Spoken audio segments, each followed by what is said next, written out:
Are you tired of sending those long dissertations by text yet? Those 4-page letters via text, trying to communicate your stance, your position of offense, trying to work something out, expecting to get a response so that you don't have to regurgitate this all over again because just speaking directly in communication didn't work the first several times?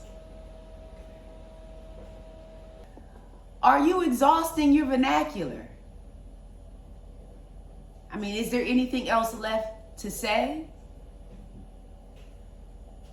Listen, Linda, I know. I've been there, honey. And quiet as it's kept, I still send 4-page letters in a text if I need to. Okay? But that's not what it's about. This is about knowing when to clap back with silence. Silence is the new unbothered clapback. Silence is a form of ghosting. Let's get into it. See, sometimes you need to know when to pull back when you have not received what you feel like you should have after pushing forward so much. Now, this can apply to a friendship, to a relationship with a loved one, a significant other. And going ghost or silent does not have to be a negative thing. It does not have to be interpreted in a negative way. Sometimes it's necessary to go silent in order for you to evolve to the next stage. We are often distracted by everything around us. Pleasing others, being included. The lack of inclusion is what drives a lot of folks crazy. So they have to be on the in, on the no, on the right now, present at all times for their status, for their own psychological fulfillment, so they could feel whole in a sense. But essentially, they're draining themselves. They feel depleted. They're tired. They feel delayed. And they feel like they're losing their identity, like they don't really know themselves. This is why silence as a clapback is so important. And the silence really can assess who's on your team and who's not. Who are the riders and who are not? Who's really concerned and who isn't? And sometimes you have to go silent as a clapback if your partner is not moving the way your partner needs to move. And if you have exhausted all measures of communication, verbally, directly, through text, and you just not really getting the response you want, and it's not enough for you just pick up and walk away unapologetically. It's something that you're trying to work on and get down to the bottom of. Somehow you trying to be with that one, and you're wondering like, what is going on? Why is he or she not registering the way I need him or her to register?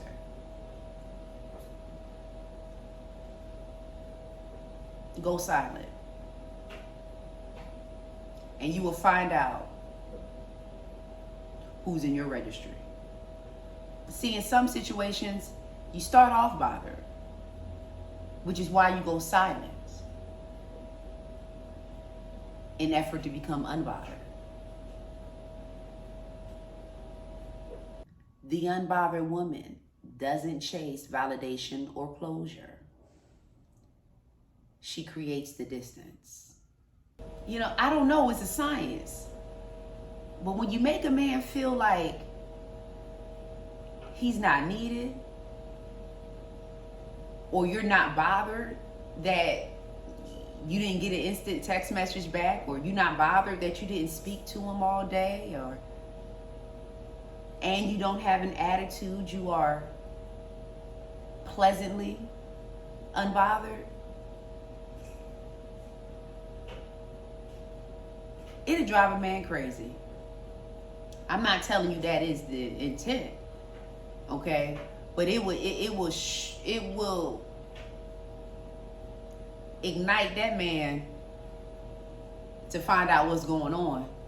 It'll ignite that man to get on your time. If he really digging you, he want to get on your time. And then men can't accept the fact of, in any way, that they are being dismissed, they're being overlooked, or they're being disregarded at all. They can't. It's a pride thing, it's a man thing. So whether or not the relationship work, TBD, they going get where they need to be with you to find out, because they don't want to feel like anything happens is because you dismiss them. They want to be the one to dismiss you. When you move quietly, your glow becomes your response. Your success is the response. Your peace is the statement. Your glow up is the revenge. And your silence, well, that's the mic drop. Yes, I do got a man, y'all. I know by some of the content I may have pushed out, maybe some may think that I'm single or whatnot, because I've been in between figuring out whether this man is gonna be the man for me. But at the end of the day, I've been in a relationship. I'm in a relationship. So, and what's funny is, out of all these years, I still had to remind myself that he did chase me. I lost my memory a little bit, because I came to this point where if he can't crash out for me the way I have for him, if he can't chase me the way I chase him, then we don't need to be. I don't feel appreciated. I don't feel like I'm wanted. I don't feel like I'm well deserved. And I had to do a recap and be reminded, and he had to remind me, that, he chased me in a sense in the beginning. We initially met through Facebook. He was in my inbox. We went out on a date. I did not jump the gun. I did not, get my hopes up. I was trying to become more of a neutral type woman and just be like, go with the flow. Don't get all up in the ante thinking that this about to be your husband, child. You know how we just start our ideas and life of fantasy just go to the moon. You know what I'm saying? On that first date, at least for me, it does. And I tried to get out of that dynamic, okay? I just was like, okay, Jasmine, just be cool, calm, collected. You ain't been out in a minute. Enjoy the date. Have a good time. Don't think that it's going to be more than what it's going to be, okay? It's just going to be a date, and that's it. So I accepted it as just being a date. That's how I put it in my head, okay? We had a great time. We had a great time. After the date was over, I had it in my mind that I probably wasn't going to see him again. You know what I'm saying? Very attractive, yes, 6 foot. I have an over 6 footer, you know what I'm saying? Make good money, investment savvy, all the things that women are looking for, you know what I'm saying? I didn't want to get too ahead of the game. So I said, you know what? I'm just gonna keep it moving. It was fun. Cause you know what? I was done getting caught up in this man. I said, girl, Jazz, just do you. Have fun on this date, and that be it, okay? Stop selling the dream to yourself of a white picket fence, a dog, kids, and all that. Had a date, have a good time, move on. That was my mindset. However, that wasn't his. When a man wants you, he wants you. This is a prime example of going silent. I went silent. I went ghost. And it wasn't with malintent. It was just, I moved on. I thought we had a good time. I didn't think it was going to be much more than what it was. I thought that he was that type of guy that he was just going to go to another option. This was just a fun time for him. I didn't think that he was taking me seriously. I was wrong, because he informed me that when I communicated he informed me that when he communicated with me on Facebook for the first time, that he knew that I was his.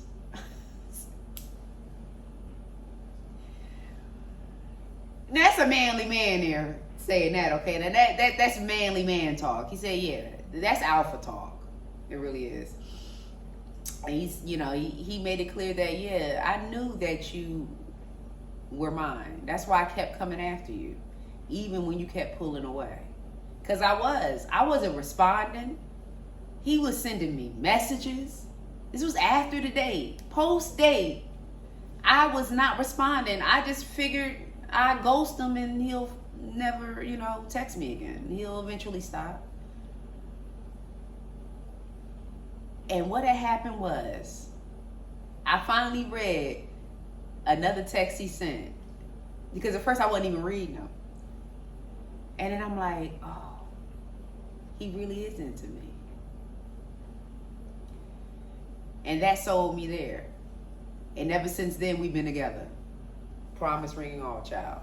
Ever since then, we've been together. Through the highs and lows. I ain't say it was easy, but we've been together ever since. Almost 4 years ago. This is a testament that silence reaps results.